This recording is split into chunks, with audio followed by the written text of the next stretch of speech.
Hello, welcome back. Today I thought I would do another video with my youngster Barney. I'm just continuing on from the groundwork we've been doing together, and I thought today I would put a bridle on him, a saddle pad and a roller, and then just depending on how he goes I might even get him on the lunge as well. So what I'm doing here in preparation for bitting him is I'm just popping the training rope in his mouth first. I think sometimes it can be really anxiety inducing for a pony to have a bit in the mouth, so then having the bridle on top of that can sort of heighten their anxiety a bit, so this alleviates that. So I'm just popping that in there without the bridle, just to give him an idea of having something to mouth on, without having to mess about with putting the bridle over his ears. And also, as you can see, he's mouthing on it quite a lot, so he will salivate, and it'll give me a good guide to either A, measure for a bit, or in this case use that to compare and size up the bit that I plan to use. The bit that I've got there is a straight bar full cheek snaffle. It's a plastic mouthpiece that I've just checked to make sure there's no ridges or hard bits that could cut his mouth. And then I'm just using a bridle that I've had in my tack room as well. It was actually my mare's old one from when she was in work, and they've got pretty similar sized heads, so I'm hoping that it'll be okay, but we can make adjustments as necessary. So as you see here, both me and Barney apparently are sizing up the bit of the training rope that he's had in his mouth against that bit. The last thing you want is for it to be too small and pinching him. You want a really positive experience for the first time, and every time if you can, because it's a big ask. So what I'm doing here, and sometimes with more nervous horses I will actually spend sessions just doing this, is I am just encouraging him to lower his head and feel comfortable with his head in the bridle.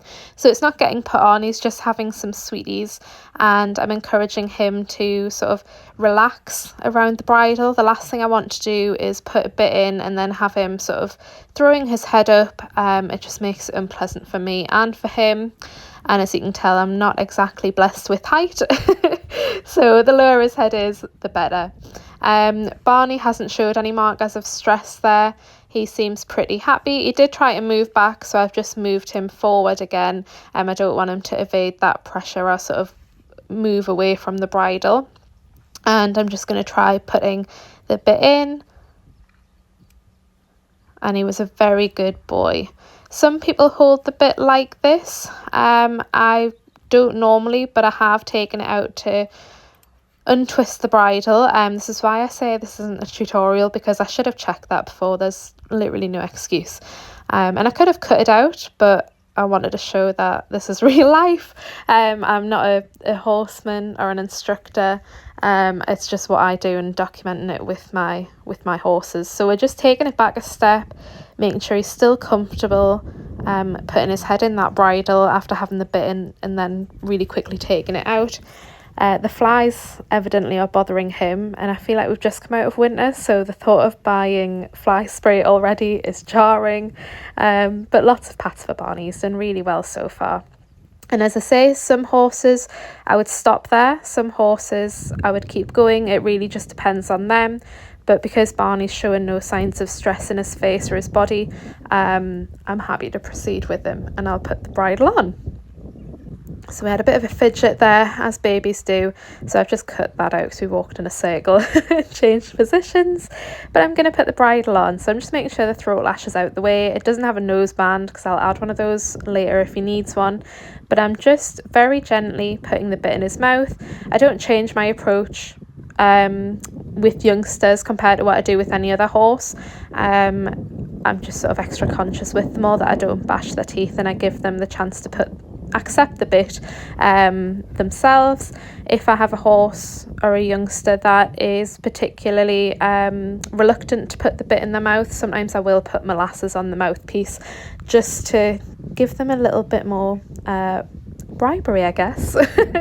Just so it's that bit more pleasant for them, and they've got something sweet and delicious to sort of take into their mouth, because let's be honest, if that was melted chocolate, I'd probably do the same. So I've just taken it off, and I'm just going to do that again. I really like repetition with babies, just to sort of solidify what I'm asking. And again, he was so nice with that, didn't toss his head up, took the bit really sweetly, and I'm just sorting it out, making sure it's not caught on his rope halter, and then I'll tie the throat lash, and I'll let him have that on for a little bit, just so he can mouth, so he can get used to it. Speaking of mouthing, I know some people do use trailing bits with keys. Everyone's different. I'm not the biggest fan of them, but hey ho. Next, what I'll do is I'll get him used to the saddle pad.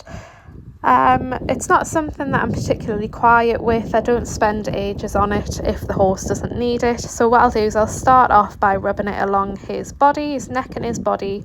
If he sort of flies away from it or seems really stressed, we'll continue doing that, but Barney seems pretty fine. I'm letting him sniff it a bit, rubbing it again, and then I'm just going to throw it on. And again, really happy with that. I'll give him a little pat, and then I'm just going to walk him on just to see what he thinks of it, because it's completely different standing and putting it on. That's one thing, to then walk around with it is another. So I'm just adjusting his bridle there, because I thought it was caught on the rope halter.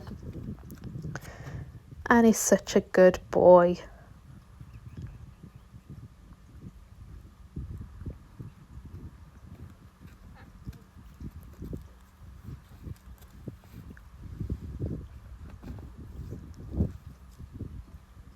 And then again, I'm just popping it on and off again.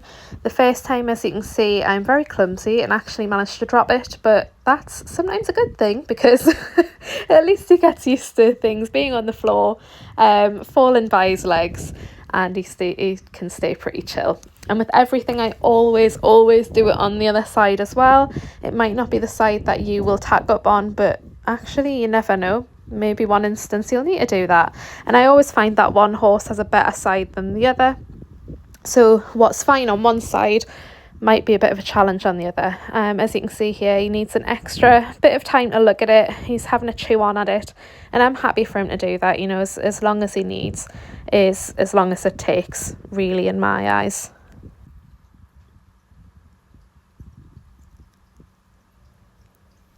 And then we're just popping it on again. I'm not overly delicate with it.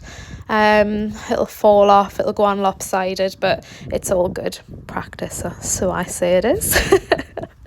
And then we're just going to walk him around again, just in case he's changed his mind and it turns out to be really scary. And because I'm happy with that, we will dare to put a roller on. Sometimes I think it's easy to put the saddle pad on. It's when you put something around their tummy that's when it starts to get sensitive. I really like a roller prior to putting a saddle on, just because it gives them an idea of having something tightened around their tummy. And I like to lunge with it on as well, because I tend to find that if they are going to explode over that, they'll get it over and done with the roller, because it is a weird sensation, and to be honest, I don't like wearing a belt either, so it's quite valid. If you do find that the pony's particularly nervous with getting the roller tied up, sometimes I'll use 2 lead ropes tied together, I'll drape it over the back, and I'll just sort of slowly bring that together, and almost tighten it up, and then move back onto the roller. Barney seems fine here. I've sort of rubbed it over him, and then I've popped it on, and he seems pretty chill.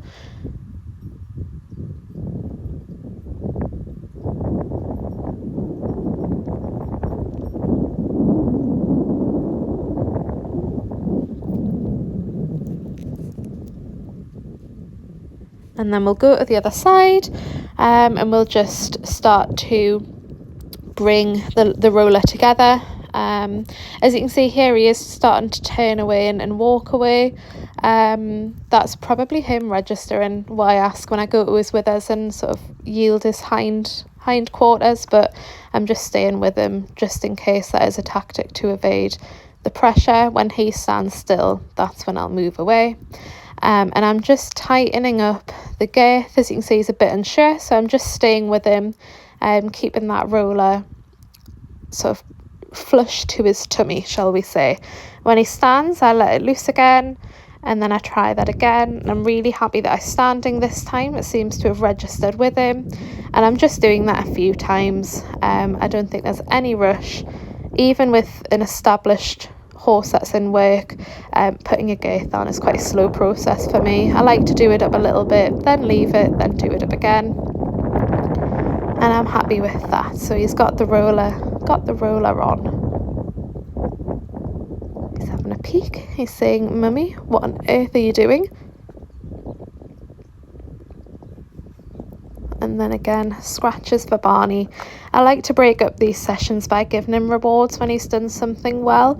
In his case, that's pretty easy. It just helps him to register that and gives him a break. And then we're walking on. No explosions thus far, although I don't want to jinx it. But he seems pretty happy. Sometimes ponies will lurch forwards when they start walking and they realise something's on their tummy. It's a pretty normal response.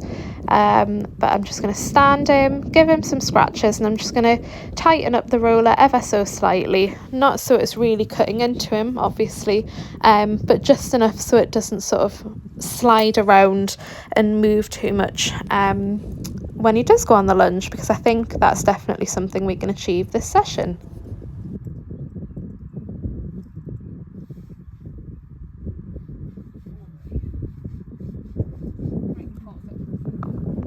So here we are, lunge line is on, and I've got my lunge whip, and what I like to do before I send them out on the lunge is just make sure they're happy with the whip.